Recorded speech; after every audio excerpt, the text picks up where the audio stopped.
Hey guys, welcome to lesson 2.2, Divide by One-Digit Divisors. Today our essential question is, how do you solve and check division problems?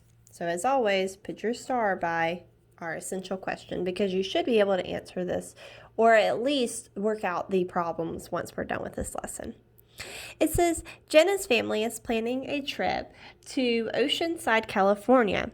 They will begin their trip in Scranton, Pennsylvania and travel 2,754 miles over 9 days. If the family travels an equal number of miles every day, how far will they travel each day? So they give us this blue box over here to go through and see what do I need to know in this passage that they give me. So it says underline the sentence that tells you what you are trying to find. So that's what we're trying to find. It says if the family travels an equal number of miles every day, how far will they travel? How far will they travel each day? That's what we're trying to find. We're trying to answer that question. So we're going to underline it. And then it says circle the numbers you will need to use in order to answer that question. So we know that they will travel 2,754 miles over 9 days.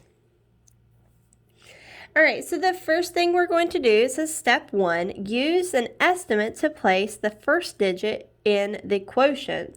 So we've rounded this to about, we know that 9 will go into 2,700 or 2,700 how many times? Well, 9 will go into 27 3 times, and we have our 2 zeros right there, so it would go into it 300 times. And it says the first digit of the quotient is in the hundreds place. Tight squeeze, sorry. So then what we're going to do is we're going to put our 3. We know that 9 will go into 27 3 times. So 3 times 9 equals 27. And then we're left with 0. We're going to bring down our 5. So now, how many times will 9 go into 5? It's going to go into it 0 times. So 0 times 9 is 0. So then 5 minus 0 is 5. And then we're going to bring down that 4. How many times will 9 go into 54? It'll go into it 6 times. So we put the 6 up there at the top. 6 times 9 equals 54. And 54 minus 54 is going to be 0. So we know that it is equal. So since 306, remember that's our answer, it's right up here at the top, 306 is close to the estimate of, here was our estimate of 300. The answer is reasonable, so Jenna's family will travel 306 miles each day. So we're going to keep going. We're going to flip to the back of that page, or if you have your little packet, just flip to the next page. The next page says division and multiplication are inverse operations, and we talked about that last chapter when we talked about inverse operations. It says inverse operations are opposite operations that can undo each other. You can use multiplication to check your answer to a division problem. So it says, to check your answer to a division problem, multiply the quotient by the divisor. If there is a remainder, add it to the product. The result should equal the dividend. So here is our answer to our division problem, and we're going to multiply it. So there's our quotient. We're going to multiply it by our divisor. So let's multiply it. 2 times 6 is 12. Put down your 2, regroup your 1. 6 times 0 is 0, plus 1 is 1. Then 6 times 1 is 6. Now, because there's that remainder, we have to add it to this total, which is what we did right here. We're adding it to it. So 2 plus 2 is 4. 1, 6. Is that what we got? Yes, they're the same. So 614 divided by 6 equals 102 with a remainder of 2.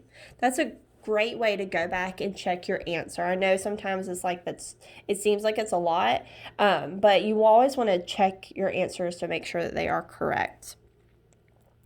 The next part says you can use what you know about checking division to find an unknown value. So we have 7 right here, and I have our 63 up here. We know that our dividend is n, that's what this number is. Our divisor is 7, and our quotient is 63. So what we could do is multiply the divisor and the quotient. So if I come over here to the side, 63 times 7, you always want to work out your problems. 7 times 3 is 21. Put down your 1, regroup your 2. 7 times 6 is 42, plus 2 is 44. So n, the number right here, would be 441. Okay, we would do the same thing with the next one. We can find the value that they're trying to find. It says multiply the divisor and the quotient, which they've already done right here. If we would have come over here to the side, 125 times 6. 6 times 5 is 30. Put down your 0, regroup your 3. 6 times 2 is 12, plus 3 is 15. Put down your 5, regroup your 1. 6 times 1 is 6, plus 1 is 7. So now you have 750 plus something equals 752. So we have 752 minus 750 equals 2. So n would be 2. I love these kind of problems because it's like a puzzle. Sometimes you have to really think about it to figure out what works and where to kind of see where your answer is at. All right, so we're going to go ahead and flip to the next page, share and show.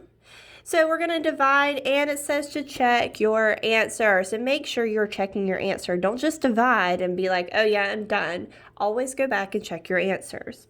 All right, so how many times will 8 go into 62? Well, I know that 8 times 5 is 40, but that seems a little bit too low. I know 8 times 10 is 80, but that seems too high. So I'll go right around in the middle. What is 8 times 7? Well, that's 56, so that's close. So let's see if that works. 8 times 7 is 56. If I subtract it, 6 I'm going to regroup from the 6, make that a 5. This is going to be a 12. 12 minus 6 is 6. So that does work. I'm going to bring down my 4. 8 will go into 64 8 times. 8 times 8 is 64 with 0 left over. So remember, when we go back to check, we're going to say 78 times 8, 64, 56, 57, 58, 59, 60, 61, 62. Is this number the same as this one? Yes, it's correct. So we checked it and we're good to go. All right, let's do one more together, and then I'm going to let y'all do some on your own.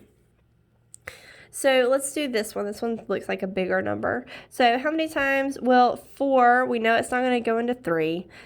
How many times will it go into 32? Well, 4 will go into 32 8 times. 8 times 4 is 32, so I subtract and I'm left with 0. Then I bring down my 2. 4 will go into 2 0 times. 0 times 4 is 0.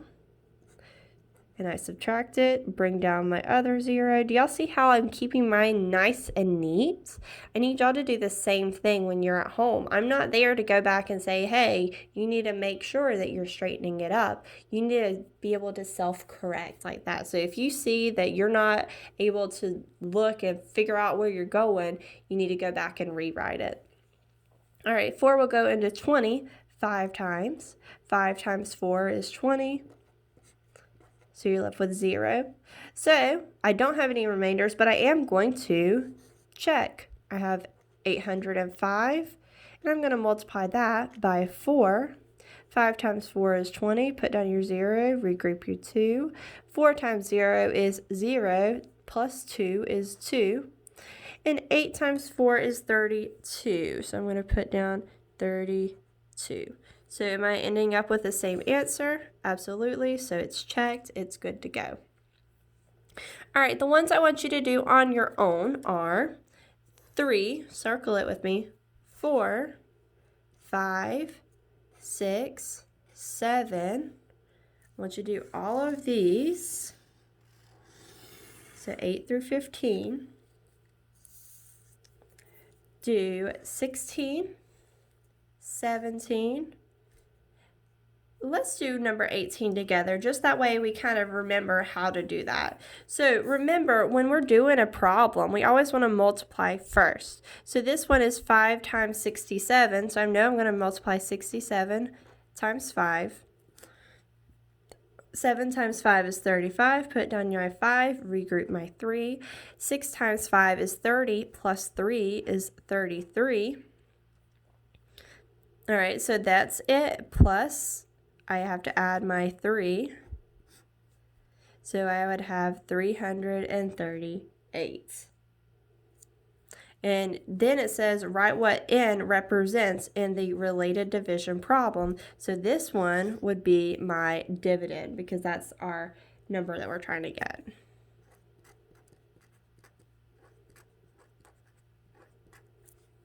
Okay. So flip to the back. I want you to do number 19.